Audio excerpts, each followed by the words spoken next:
Hello students, welcome to another session of history, chapter number 5, the foundation of Swaraj.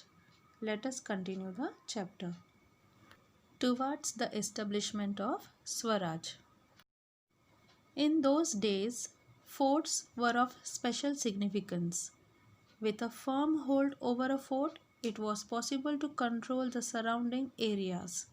If one had forts, one ruled the land.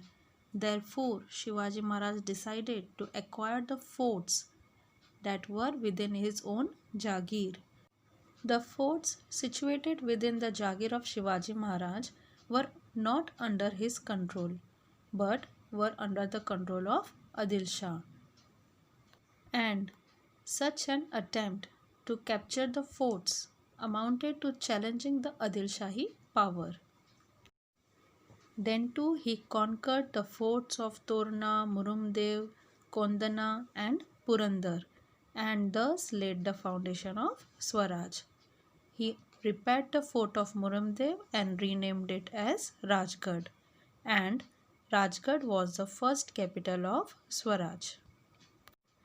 Some Sardars working under Adil Shahi kingdom opposed the work of Shivaji Maharaj of founding the Swaraj. They were the Mores of Javli, the Ghorpodes of Mudhol, the Savants of Savantwadi. It was necessary for Shivaji Maharaj to bring such like-minded Sardars under control for the purpose of founding the Swaraj. The capture of Javli. Chandrarao More of Javli in Satara district was a powerful Sardar in the Adil Shahi kingdom. He also opposed the work of Shivaji Maharaj of founding the Swaraj. Thus, it was necessary for Shivaji Maharaj to teach him the lesson. Shivaji Maharaj attacked Javli and captured the region of Javli in 1656 CE. He established his post there. Then he also captured Raigad. He attained a huge amount of wealth from Javli. He also built the Pratapgarh fort in the Javli valley. After this, Shivaji Maharaj captured Kalyan and Bhivandi on the Konkan coast. There he came into contact with other powers such as Siddhi, Portuguese and British.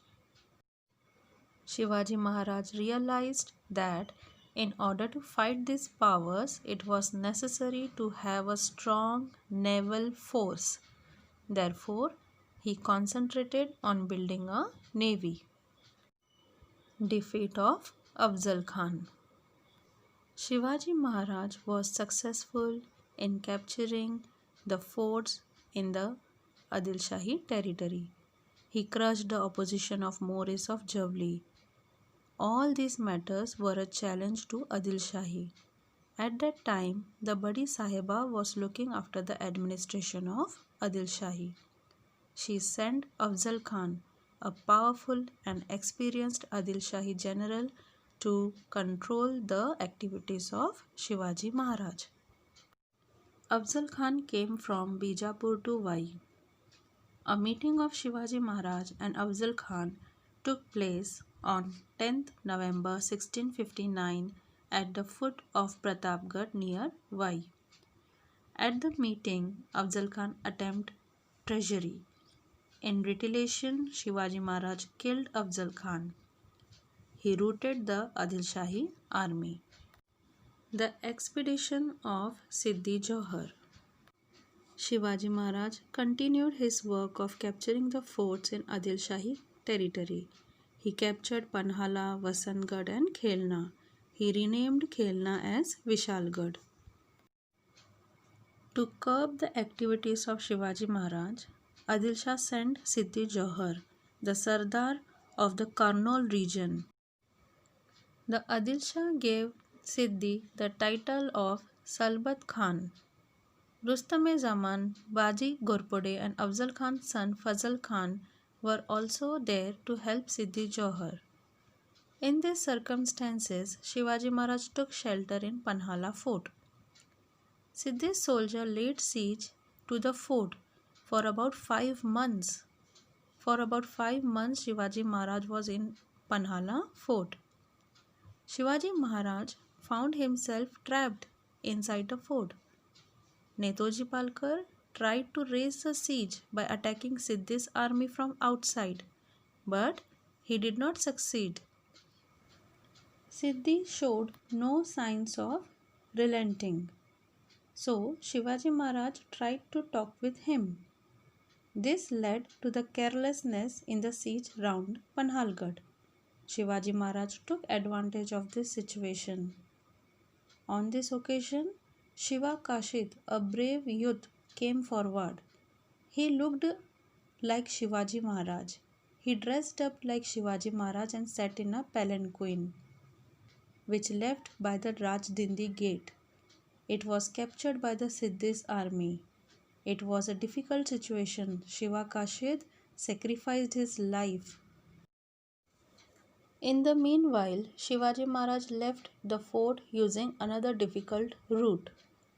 He was accompanied by Baji Prabhu Deshpande, Bandal Deshmukh, and some chosen soldiers. The Siddhi came to know that Shivaji Maharaj had escaped the siege and left for Vishalgarh.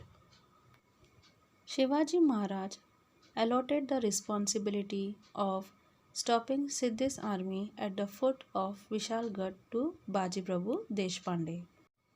Baji Prabhu Deshpande checked Siddhi's army at the Ghodh Pass near Gajapur. He fought with the greatest valor. He died a hero's death in this battle. While going to Vishalgarh, Shivaji Maharaj also crushed the opposition of the Adil Shahi Sardars, Dalvi of Palwan and Surve of Srinagarpur. Maharaj reached Vishalgarh safely. While Shivaji Maharaj was trapped at Panhala, the Mughal Emperor Aurangzeb had ascended the throne of Delhi and had sent Shaista Khan, a Mughal Sardar, to the Deccan to curb the activities of Shivaji Maharaj. He invaded the Pune province. The conflict with Adil Shahi continued even as the Mughal army invaded the Swaraj. Shivaji Maharaj realized that it would not be wise to fight two enemies at one and the same time. Therefore, after reaching Vishalgarh safely, he entered into a treaty with Adil Shah. As per the treaty, he returned the fort of Panhala to the Adil Shah.